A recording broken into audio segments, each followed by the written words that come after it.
my God I believe, no equal has he. Lord of the universe, compassionate to me. Muhammad the Prophet taught me the way to be honest and truthful throughout every day. The Holy Quran to life is my guide. Its teachings I follow, by it I abide. Islam, my religion, preaches good deeds, mercy and kindness to the right path it leads. I was totally deviant while going astray. No faith, no belief, lost all the way.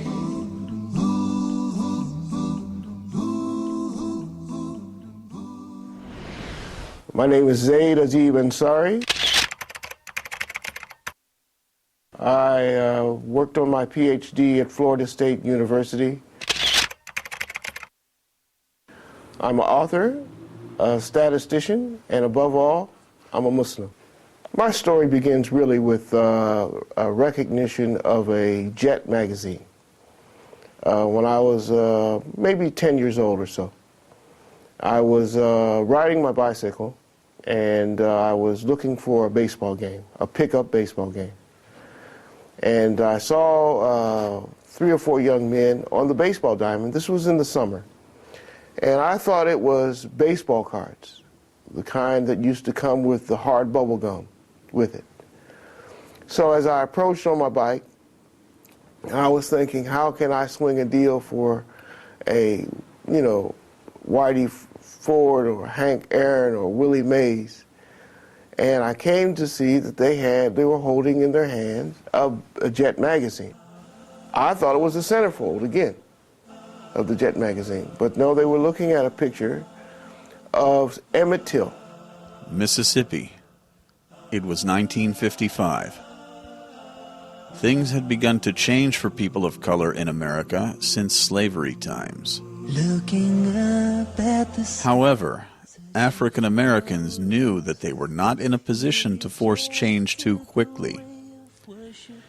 It was in this river that the body of 14-year-old Emmett Till was found after he had been brutally murdered by white men for an exchange of words with a white lady at a store where he went to purchase candy. under the hot-burning sun. Emmett Till was black, and being from Chicago was not fully aware of the dangers facing him in the racially charged South. The prosecuting attorney's final statement to the jury was, "I'm sure every one of you Anglo-Saxons will have the courage to free these men." It's the heart of a Muslim. In spite of several eyewitnesses testifying to the abduction of Emmett Till, the jury came back with a not guilty verdict after just 1 hour of deliberation. Muslim means that you must play a part. His mother insisted that he have an open coffin, a glass coffin, so everybody could see this. And that picture still resonates in my mind of the brutality of that murder over a whistle, not a reported whistle. We don't even know if he whistled. But the oppression of the movement and the thoughts and the behavior of people of African descent in America was so dominant at that time that the people who perpetrated this crime were never brought to justice. And it was well known who were the actors in this crime. And that event really shaped the way that I look at the world, the way I look at things. And it introduced me in a very strange way of the value of being human. I started looking at life, really differently as a young boy, at 10 years old. And, I was so moved and touched by this event that when I rode away, there was a fence there on the ball diamond between the backstop and the exit. was riding my bicycle through this narrow opening, and I cracked the mirror on my handlebar. And I looked in that cracked mirror at the boys still standing there, and it kind of, it struck me funny. It struck me as strange that, if you look at a cracked mirror, it shows you two images of things. One, the actual size, and one size is bigger than the actual size. And so those two events, seeing the slain picture of Emmett Till, and then looking back in that cracked mirror on my bicycle handlebar as I rode away, really characterizes my story.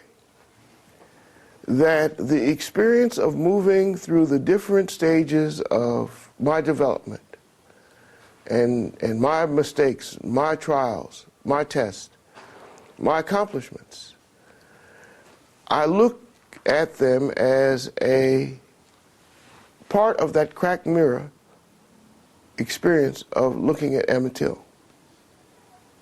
And it was really the thing that kind of stirred my soul that led me to finally become a Muslim in that quest for justice and to make sense of the world, of why such a small act of a whistle would engender such hatred in a people, to cause them to brutally murder a 10-year-old boy, 12-year-old boy.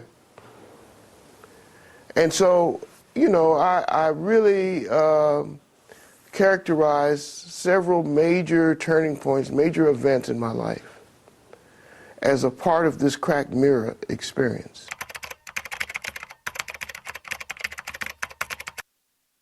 The Nation of Islam came on the campus, started holding meetings on Wednesday nights. Several hundred of us attended, listened to 3 or 4 weeks. After about a month, several of us joined the Nation of Islam. During that period, over the next 4 years, we were pretty much involved in the ideology of black nationalism and separation.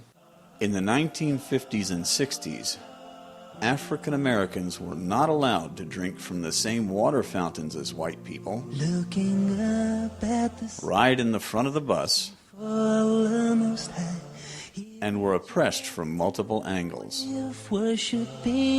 Many African American youths were looking for ways to force change and became enamored with the Nation of Islam and other groups who were fighting for civil rights.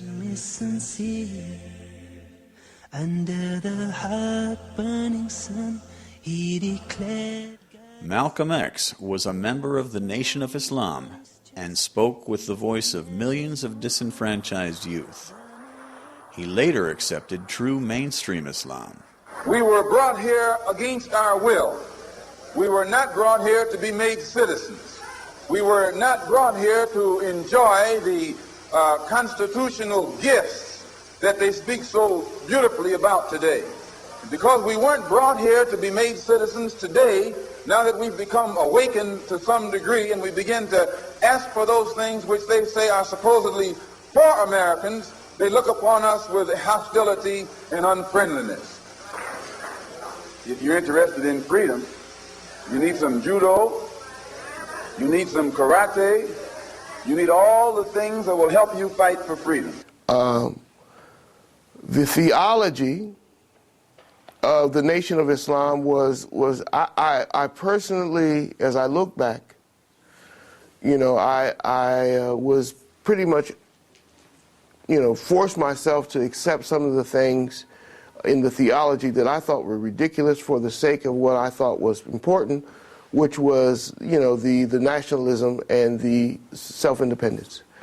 Long story short, I grew tired of that.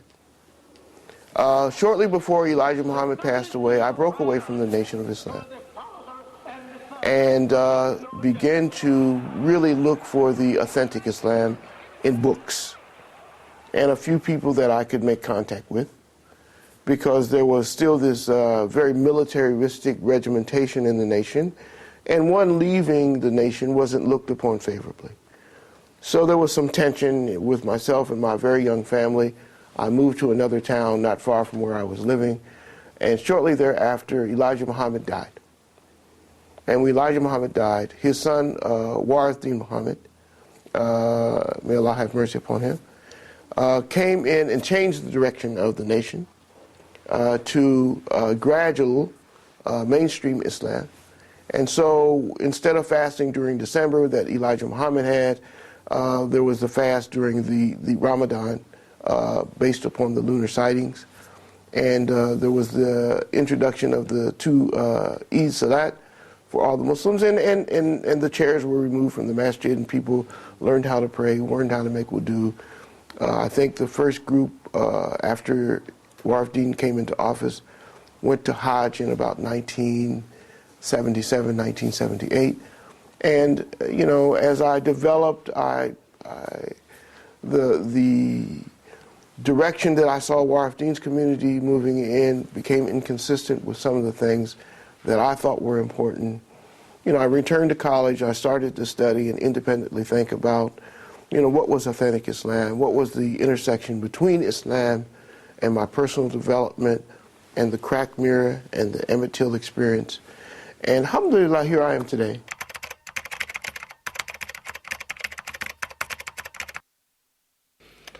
My wife, Radia, is, she's a unique, beautiful sister. She's a treasure. She has stuck by me in our ups and downs. She's given me 4 wonderful children. She has, with babies on her knee, keeping her household, has pursued 2 degrees, bachelor's degree and a master's degree.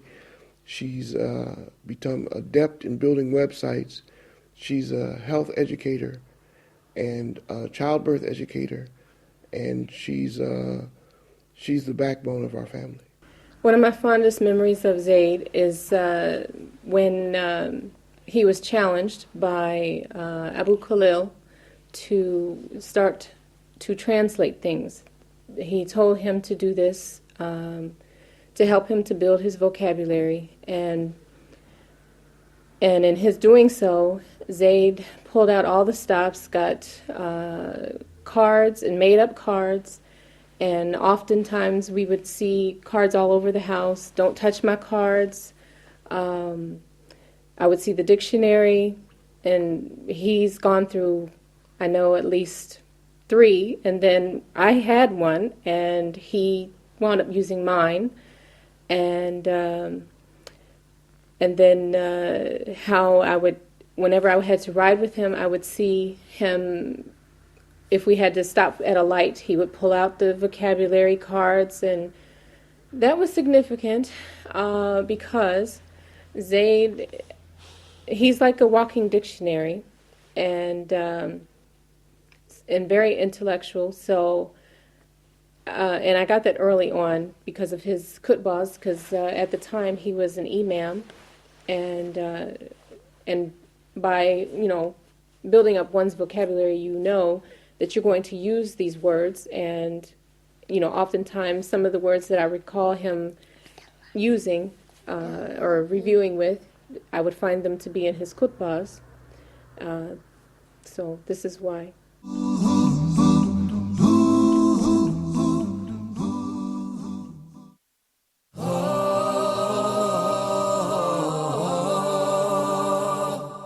We need to strive to know the ruling of the Sharia on a particular incident. Why scholars had to put a lot of effort trying to figure out how to give the ruling on such topics and issues. Islam tells you to look good, to smell good. The reason of the recession was the collaboration between insurance companies and the banks. Some scholars, though, stated that it is permissible for you to insure because you're compelled to do this by the government, by law, but you're not allowed to benefit from the insurance policy.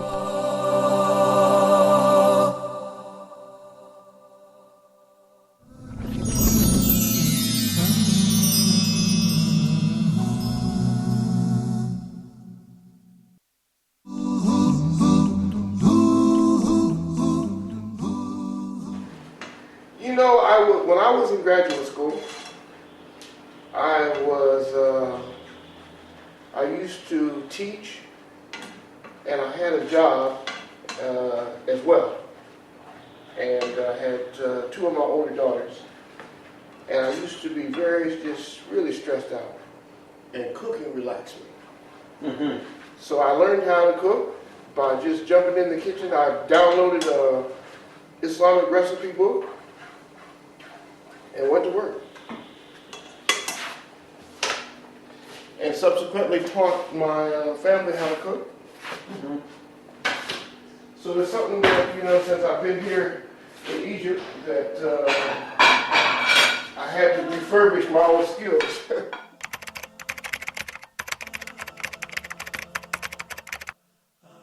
Starting in the 1400s, approximately 14 million black Africans were captured in their own homeland.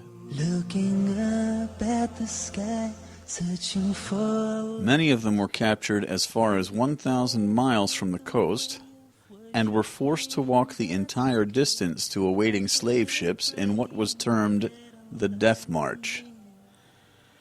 These slave ships packed men and women like cargo to be sold in their new homeland of America. Many did not survive the journey to America and were subsequently thrown overboard, sometimes while still alive, as they were not deemed worthy of the food they ate. In America, they were sold as slaves, and all children who were born to slaves became slaves themselves. Thus, those termed African Americans are in reality the descendants of slaves brought over from Africa. So living as a Muslim means that you must play a part. I had a professor, and she happened to be Jewish, and it was in a statistics class. And around the first week of class, she asked me, she looked at me and said, are you Ethiopian? And I said, not exactly. And I paused and said, not exactly. Because this reflex that people from the African diaspora have to say, no, I'm American, is a misunderstanding of personal biography and its intersection with history. So I wanted to make that clear in a real way for myself. And so I knew there was a large community of Muslims in Los Angeles, California, who had purchased property and who had gone to the Gambia in the late 1980s. And I had great affection for the Imam of this community, Imam Farid Abdullah, and I subsequently took my time and looked around, and around 1999, early 2000, I bought a plane ticket, flew from Atlanta to Paris, from Paris to Dakar, and from Dakar to Banjul. And my intent in going was, not to be romantic about, I'm home, but to buy property and to reestablish myself after being separated from my home for over 400 years. And, people in America see German Americans do that, and they don't complain. They see Irish Americans do that, and they don't complain. They see Japanese Americans do that, and Korean Americans do that, and nobody ever raises an eyebrow. And a lot of Jewish Americans have dual citizenship. Nobody ever questions that twice. So it becomes a matter of novelty and great concern when someone from the African diaspora goes back to Africa and says, I'm home. Well, I wanted to break that pattern of novelty and surprise and reestablish myself back in an African country that's 97% Muslim, and reestablish myself among my people. The second thing I wanted to do is to establish evidence of this and not to rest on some kind of illusion of romance about being connected to Africa.